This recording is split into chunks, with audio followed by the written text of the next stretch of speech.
کربلا ایک زندہ جاوید اہل بیت کا وہ معجزہ ہے کہ جس نے اسلام کو تابندہ کر دیا اور اسلام کو ایسا امر کر دیا کہ پھر کوئی بھی یزیدیت کی پرچھائیاں اسلام کو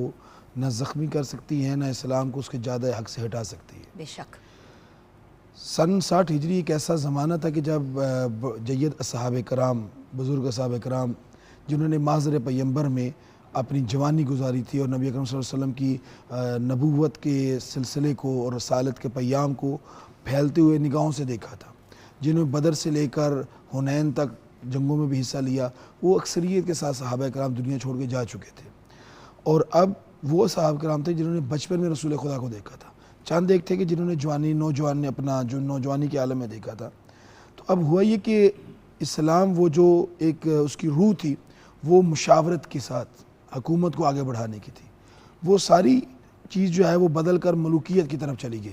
اور پھر وہ اسلام وراثت میں بدلتا چلا گیا، اس کی خلافت، اس کی حکومت وراثت میں بدلتی چلی گئی۔ اگر اس کو دو چیزوں کے عنوان میں دیکھیں، ایک اہل بیت رسول اللہ علیہ وسلم کی، امام حسن علیہ السلام کی وہ صلح کہ جو انہوں نے حاکم شام کے ساتھ کی تھی، اور اس میں شرائط رکھی تھی کہ شرط یہ تھی کہ ان کے انتقال کے بعد وہ کسی کو حاکم نہیں بنائیں گے۔ ایک وہ ساری شرائط کو جب پس پش ڈالا گیا تو وہ بھی ایک وجہ بنی کہ، اور دوسری چیز جو خود امام حسین علیہ السلام نے بتائی کہ جب امام علیہ السلام سے مدینہ میں اصحاب پیمبر نے آ کے جو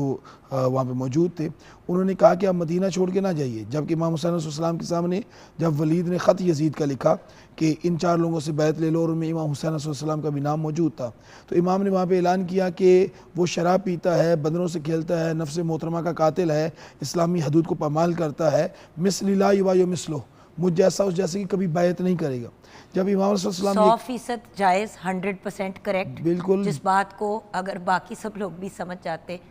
تو آج ہم واقعہ کربلا ڈسکس نہ کر رہے۔ ایسے ہی ہے، رسول نے کہہ دیا تھا الحسین منی وانا من الحسین، اور جس کو رسول خدا نے اپنی زبان چسا کر اور اپنی گود میں اپنے ہاتھوں سے لقمے کھلائے ہوں، وہ حق کے لیے ڈٹ جانا جو ہے ان کے لیے زیادہ طور امتیاز تھا۔ اور اسی کو امام صلی اللہ علیہ وسلم نے کربلا میں بھی بیان کیا کہ قد رکضنی بین الصلۃ والذلہ حیات من الذلہ، کہ مجھے 2 چیزوں کے مابین لا کے کھڑا کر دیا گیا کہ یا تو میں ذلت کی زندگی کو قبول کر لوں یا پھر تلوار کو بے نیام کروں، اور پھر اعلان کیا کہ ہاں ذلت ہم سے کوسوں دور ہے۔ اور آپ دیکھیں کہ ایران نے یہی بات فالو کی۔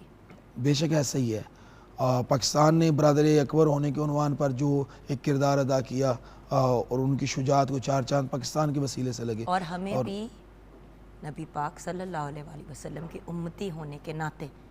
اس بات کو یاد رکھنا چاہیے کہ اپنی آسانی کو نہیں دیکھنا، واہ واہ، اپنی آسانی کو نہیں دیکھنا، دوسروں کے لیے بھی آسانیاں پیدا کرنی ہے۔ بے شک ہے۔